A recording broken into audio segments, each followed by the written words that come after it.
And welcome back, guys. It's Keith again, and today we're going to take a look at the MSI B150m Mortar Arctic from MSI's Arsenal gaming line.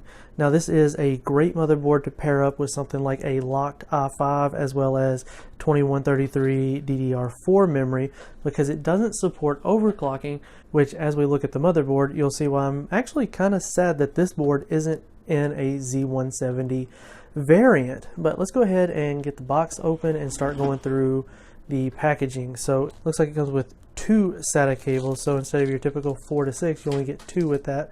You've got your driver's disc as always, so best bet is to get the latest drivers from the website if you can.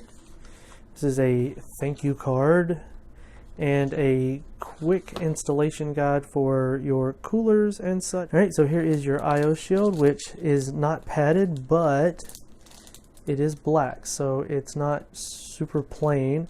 So it's got their gaming logo on there, which is nice, and it's got a knockout for wireless, so if you had to add one, you could. Now here's the manual for it. It is quite thick, but surprisingly enough, it's not a whole lot of different languages, but it is a lot of information, so that's good for you first-time builders. Now, this is something that I really like in a B-class motherboard. I am a huge fan of IO shields, like the new IO covers that you're starting to see on a lot of motherboards, and this is one of the things that drew me to this motherboard. Let's go ahead and get this open if I can. I'm probably going to tear it. Yeah. Oh well, she'll be all right.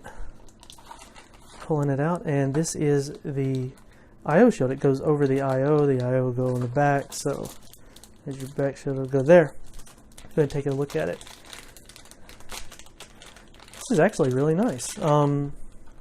It's all metal, so it's a metal cover instead of plastic, and it has little pads in here so that it rests against the actual IO. That is quite nice, and little spacers to keep it from squishing against the motherboard and causing potential problems with that.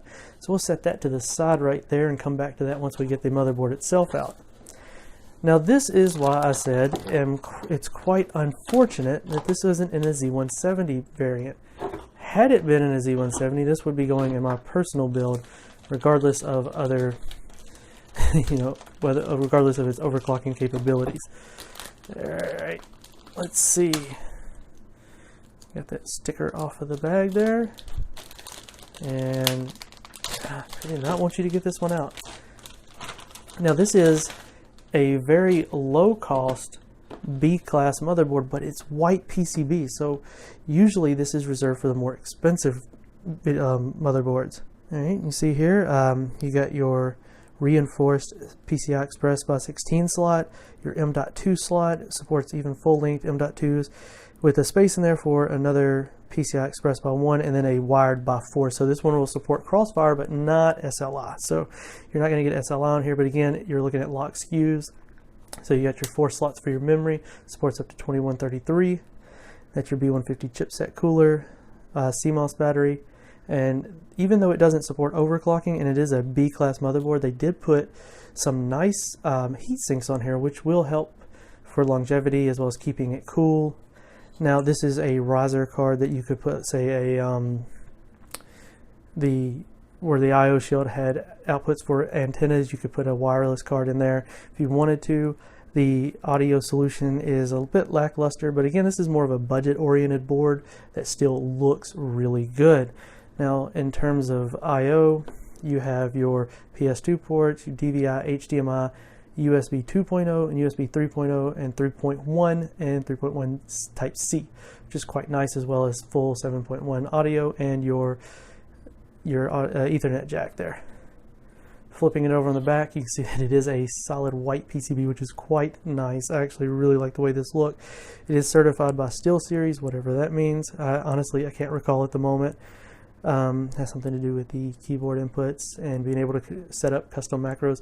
Now, the heat sinks are retained by screws rather than push pins, which is quite nice. This is actually a really well-built B-class motherboard, and again, it's quite unfortunate that it's a B variant, because I would have absolutely loved to have seen this in a Z170 style motherboard and would have happily bought it had it been, because I just built an MATX system and this would have gone perfect in it. Well guys, that's been it. That is the B150 Mortar Arctic from MSI. So found the video informative or helpful, go ahead and hit like and subscribe, and we'll catch you all in the next one.